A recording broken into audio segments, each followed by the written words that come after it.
All right, greetings, class, and welcome to week number 5. That is right, week number 5 of your 7315 class, which is your management class. As always, I'm your professor, Dr. J.S.K. Austin. And what we are going to do today is we are going to do a state of the course update. And then after we get through with our state of the course update, what we are going to transition into is I'm going to show a little bit of a blog post on toxic library organizational culture, and I am going to put up the link to that blog post as well, but I'm going to review the blog post, and I'm also going to kind of soapbox on what I am looking at in the blog post, things that I agree with, disagree with, and things that I am going to sort of emphasize and sort of elaborate on within this blog post. Now, one thing that I want you to know as I discuss that is that I'm going to be talking about my opinions. So this isn't necessarily right or wrong. As you will notice, I will be talking about things that I disagree with within this blog post. But the person who wrote the blog post is no more right or wrong probably than I am. It's just a matter of different opinions, okay? So what I don't want to happen as a result of this is for people to think, well, Dr. J said this, therefore this has to be. Other people can have different opinions from me, and you all can have different opinions from me. So anyway, without further ado, let's get into it. Hopefully I will keep this one under 30 minutes. It'll probably be right at 30 minutes, the same way the one last week was. But let's get into the state of the course update first. First of all, the main thing that you all need to know is that, yes, this coming Sunday, your assignment for the interview of an information agency manager is going to be due. Hopefully you have already scheduled your interview and spoken to the person that you were going to interview for this. People who are upper admin within academic libraries or public library systems, people who run K-12 libraries, that fits the head archivist at archives or the manager of a museum if you decide to go that route. All of those things count. Hopefully, again, you have already found your person, and if not interviewed them, scheduled your interview by now.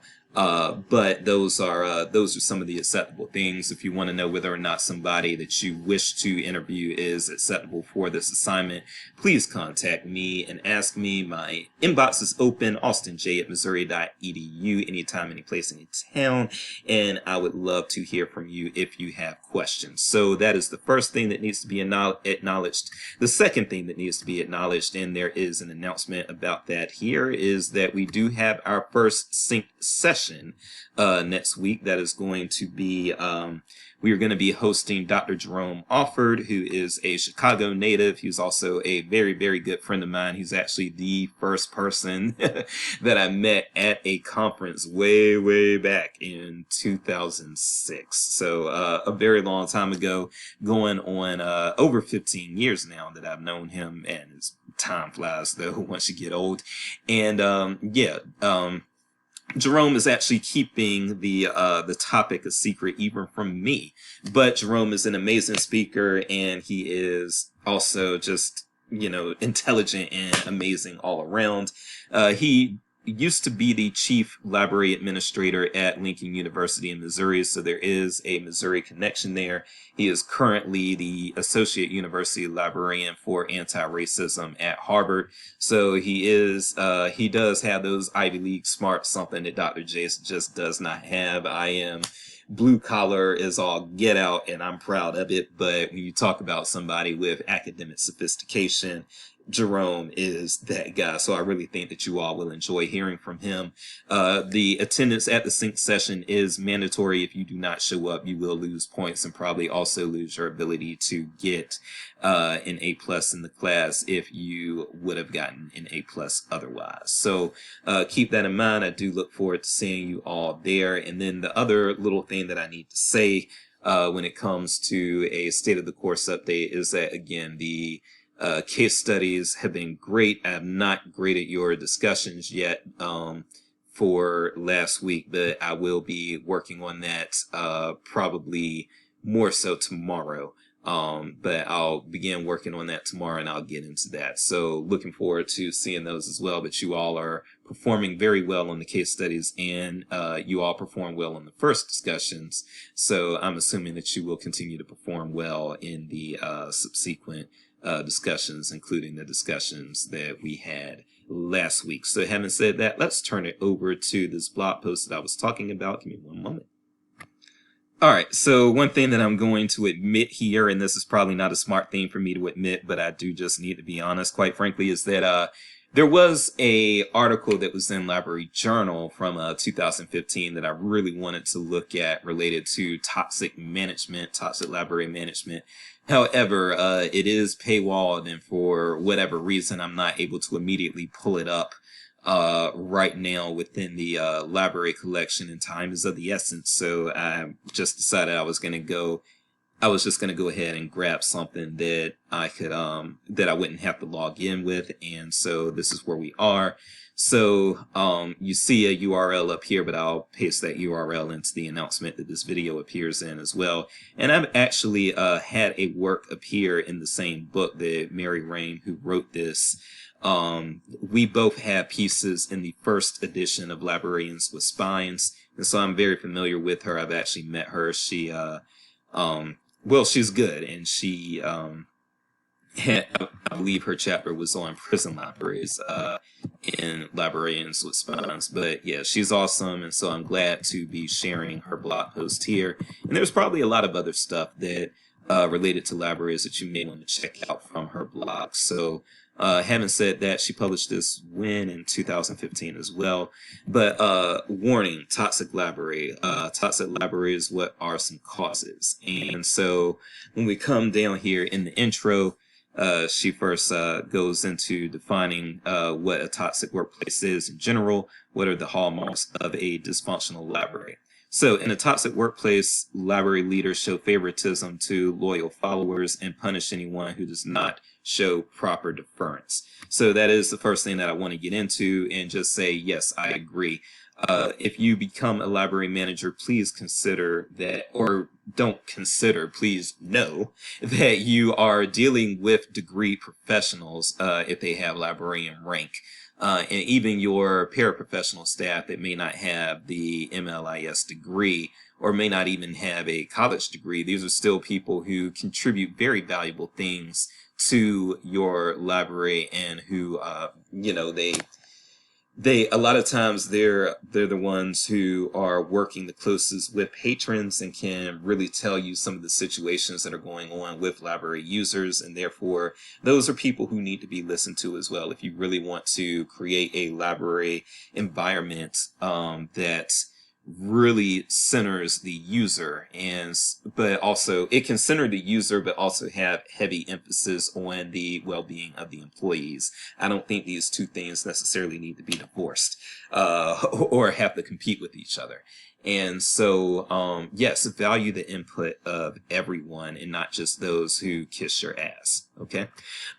Second, toxic workplaces have bosses that crush and question new ideas out of defensiveness or fear. Don't be that type of manager. Don't be an ass. Having fear of a new idea is no excuse to not entertain it and not see how valuable it is to your organization, but that happens in libraries all the time. Toxic workplaces do not value employees and treat them accordingly. Yes, please value your employees and treat them accordingly. There are actually some well-intentioned libraries that still do not value their employees. Sometimes you have libraries that just value the user and wants to have a user-oriented focus so much that the well-being of the library workers gets lost in the mix, and you don't want that. You want your library users, your patrons, to enjoy their experience and to get what they need out of the experience. But again, don't do that at the expense of your workers. Your workers are really your most important component to your library. Toxic workplaces are always asking their workers for more while giving them less in return. Again, don't freaking do that. And the toxic library or workplace can look a lot like a dictatorship. Yes, I have been fortunate in that every library that I've worked at, none of them have operated like a dictatorship. They have all valued collective decision making and not just top down decision making where the administrator just decides things without employee input and without employee buy-in, and everybody else just has to suffer through it. I've been very fortunate with my library work, but not everybody has been that fortunate. But I will tell you, the best library managers are the people who try to seek out buy-in and collective decision making. Okay, so let's go ahead and scroll down here. Lack of library management skills. So here's the thing, and this is very important. So one thing that Mary talks about here is that the accredited library science programs, including Mizzou, they don't necessarily emphasize being an effective manager. And I have some thoughts on that. Mary is not an LIS instructor to my knowledge, but I am. So I have some thoughts on that, some reasons, and this might sound like excuses to you all, but this is what I'm going to actually put out here as the reason for that. I do believe that LIS, ALA accredited LIS programs, I think that the reason why they don't necessarily emphasize being an effective manager is because most, though certainly not all, but most of our students are not going to go into management very quickly. And so what we are, a lot of times, I think, we wish we could have a heavier emphasis on this, but there's so much that can be taught in a library science program, but there's so little time. And so you always hear people say, I didn't learn that in library school. Well, the reason you didn't learn that in library school, it wasn't because we didn't want to teach you that. It was because we have to make decisions on what we can teach you within a very, very limited program, 39 required hours, which comes out to 13 required courses. Basically, you know, there's so much that librarianship entails, and we can't really provide you with 15 weeks and 13 courses and tell you everything. And so, yes, management does end up taking a little bit of a back seat as far as teaching required management skills, because again, most of our people who go into management down the road. Now, again, that's not always the case, and in fact, you might see on social media very, very soon, one of our current students here was actually, and she has not even completed the program yet, but she was named the library director of Poplar Bluff Library in Municipal Library in Poplar Bluff, Missouri.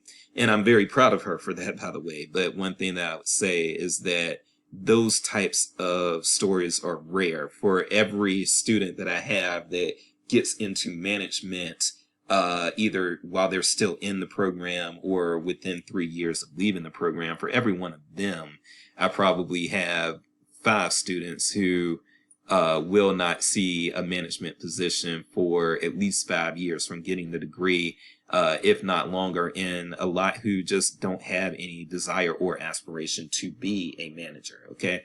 So, yeah, looking at that, I would say that there is a reason why we don't emphasize management as much as a lot of people probably wish we did.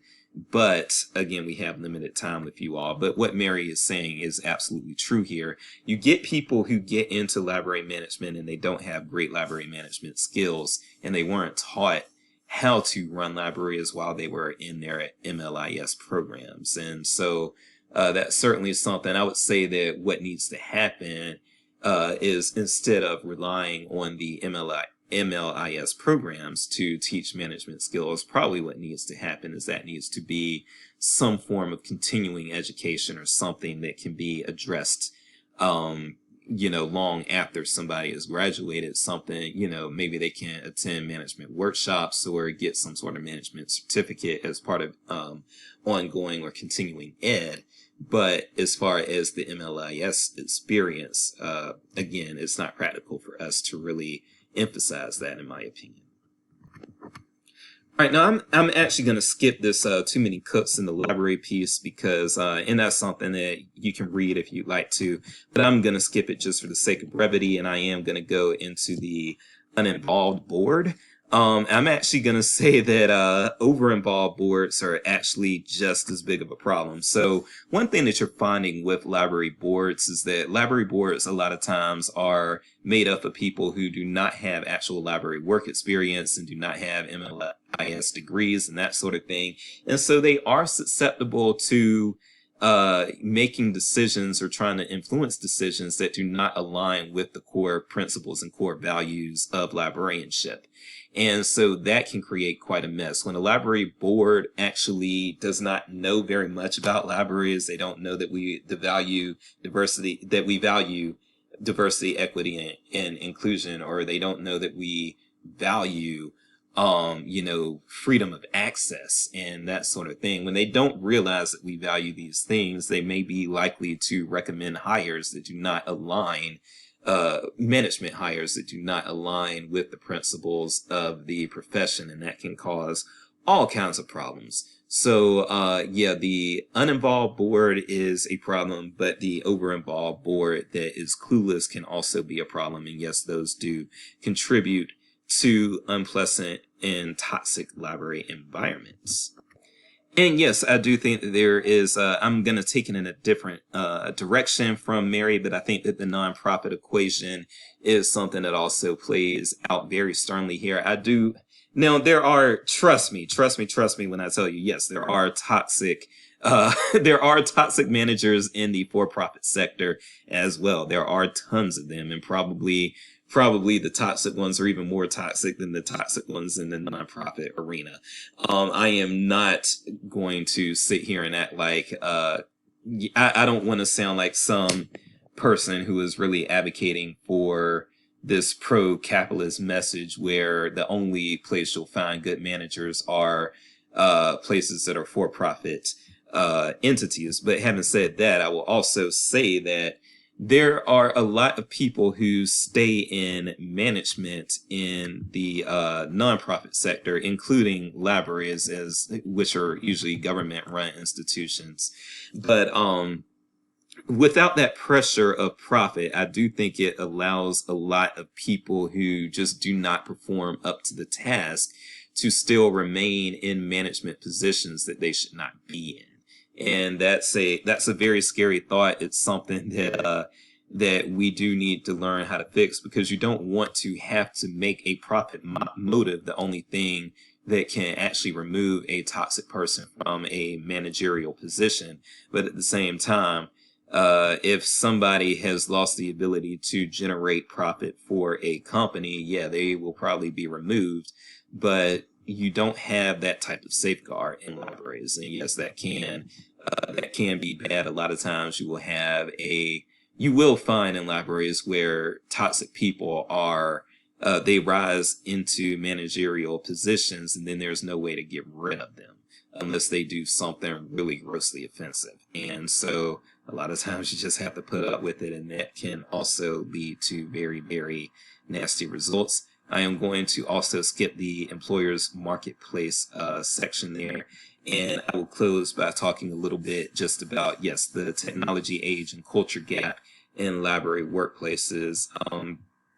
So libraries are contending with, now we do have an aging and graying population, or workforce, I should say, an aging and growing workforce, but then an aging and graying workforce, but then we also do have a lot of people who are, younger millennials and even now some Gen Zers coming into libraries, and the it's very difficult to manage. What I would say is that what we don't have, like, we have a lot of boomers, and then we have a lot of younger millennials and Gen Zers coming in, and we do have our Gen Xers and our geriatric millennials, as they call them, which I would be one of those myself. But one thing that we are contending with in libraries as well is that people don't know how to manage the generational gaps that we have, because there is literature that suggests that the whole generational differences thing is just a bunch of bunk, and that there's no substance to it. And I personally disagree. Again, this is my opinion though, but I do think that younger millennials and Gen Zers have to be managed in a different way than a lot of boomers, because they do have very different backgrounds, and they have, just in general, I do think that they have very different ways of seeing the world. And a lot of people aren't competent in being able to manage both groups. A lot of people who are really good at managing, boomers and older Gen Xers are going to struggle with Gen Zers and younger millennials, because there are different levels of sensitivity. There are different approaches to identity issues and that sort of thing. So, and then it can get even more disastrous when you talk about, and you can Google Indianapolis Public Library, because they really went through it. There's a lot of stuff about Indianapolis Public Library and some toxic management that was going on there related to racial issues. And that is another thing, is that, and I say this very unapologetically, Indianapolis is in the Midwest. Indiana is a Midwestern city.